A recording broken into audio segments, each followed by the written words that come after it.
Buonasera e ben ritrovati con una nuova edizione del TG Flash. Apriamo con un incidente stradale avvenuto a Giardinello in provincia di Palermo. Un uomo di 66 anni alla guida di una Fiat Panda è precipitato in una scarpata. In corso le indagini della polizia per ricostruire la dinamica dei fatti.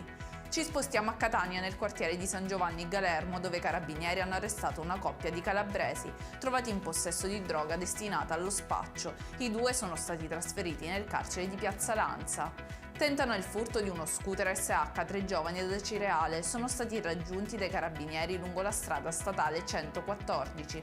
2 sono riusciti a fuggire mentre un giovane minorenne è finito in manette. Crollato il palaionio ad Augusta, erano in corso dei lavori di ristrutturazione. La prima ipotesi sarebbe quella di un cedimento strutturale.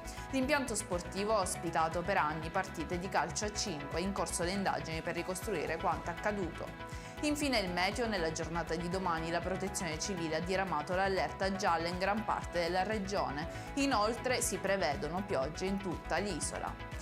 Per tutti gli approfondimenti di queste notizie potete consultare il nostro sito www.newsicilia.it e i nostri canali social. Arrivederci!